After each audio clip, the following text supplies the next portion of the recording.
It's the end of the year, so it's Game of the Year time. Here at ABC Gamer, we can't seem to decide on which single title deserves it, so we're counting down our top 5 games of the year. I'm Joe, and my 2023 Game of the Year is Alan Wake 2.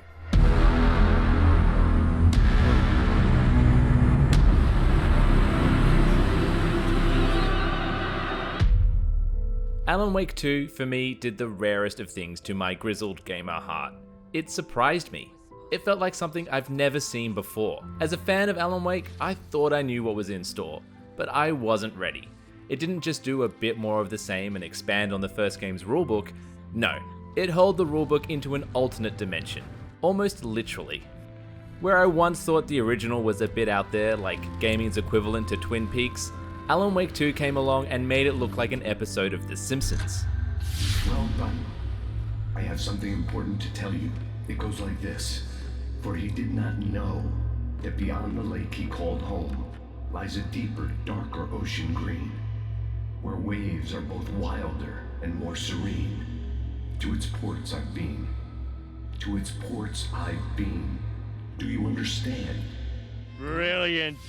I have absolutely no idea what's going on. I was ready for some flashlight-based combat and supernatural horrors, but Sarah Anderson's Scandi noir detective thriller plot with fully functioning mind palace and evidence board was not on my bingo card. Nor was I expecting a full-blown musical number, which has to go down as both one of the stupidest and greatest gaming moments ever.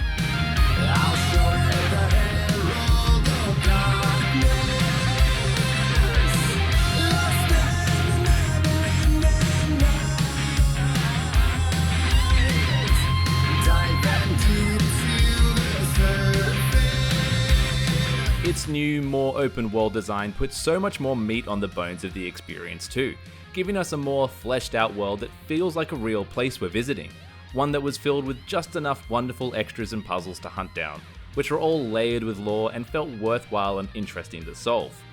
Although those puzzles that made me do math can go away. What is this, a year 10 math class?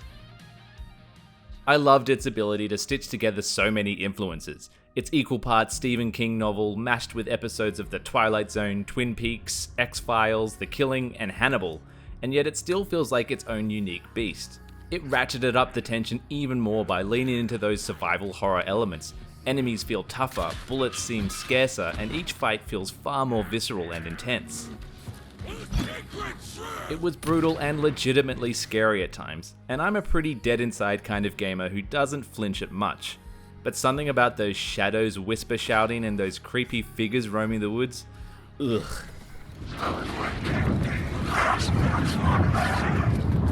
It also jump scared the heck out of me multiple times. Which, if it's done poorly, can be a pretty cheap scare tactic, and one that I often feel like I see coming. But here, they always manage to lull me into feeling that perfect mix of being on edge, but just safe enough before bam, they'd get me good. But for all its horror, I loved that it wasn't afraid to be silly and camp, and self-aware enough to acknowledge how ridiculous its story is. Did somebody call for a tour guide? It's a brilliantly written game about terrible writing, with Alan's ability to write hacky horror stories and cliches becoming the MacGuffin needed to fight the dark presence. And where many games' narratives and gameplay can feel like two disjointed elements crammed together, Alan Wake 2's were brilliantly blended. Saga's ability to piece together the mystery in her mind palace, and Alan's ability to literally rewrite the world around him were both wonderfully unique ideas that married each character and their stories with the gameplay. It's also a great example of how video games can tell unique interactive stories in ways that wouldn't work half as well if they were told in film, TV, or even on a page. And story-wise, it pulled off a near miracle, managing to masterfully weave its dense, non-linear narrative split between those two main characters across multiple dimensions. And yet never did I feel confused about what was going on or why its characters were doing what they were doing, even if what was happening was weird as hell. Or at the very least, if I didn't understand any of it, it was clearly because I wasn't meant to. I'll admit, I've always had a soft spot for Remedy games, ever since the first Max Payne. They always manage to bring a certain flair and style to both gameplay and storytelling that feels unique and interesting. Hell, I'll even go to bat for Quantum Break. And I loved how Alan Wake 2 felt like it was Remedy's equivalent to the Avengers. tying together all their recent games into one wonderfully warped universe. They've built a lore-rich world of monsters and mysteries that I'm fully invested in, with plenty of rabbit holes that I'm excited for their future games to explore. It also felt like the culmination of Remedy's obsession with blending live action and video game graphics. Sure, Control did a great job with it, but Alan Wake 2 felt like a real evolution. As great as its graphics are, letting those excellent live action performances sell those big moments completely removes us from the uncanny valley and lets us focus on the characters and the story.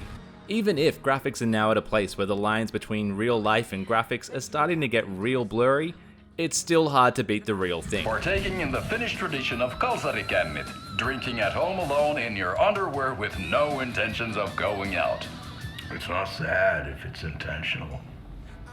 And speaking of graphics, it's just a stunning looking game no matter which platform you played it on, with some wonderful tech on display, crafting lush and detailed environments and characters. And those with enough grunt in their graphics cards to handle all of its ray tracing effects, we're in for a stunning example of what modern gaming graphics can do, and where the future of graphics are going. Alan Wake 2 was just a phenomenal experience. It's a brilliantly terrifying horror game, and an exceptionally clever, deftly directed and mature story that stands as a prime example of what storytelling in games can be. It's the kind of unique, memorable gaming experience that's gonna stick with me forever, and that's why it's my game of the year.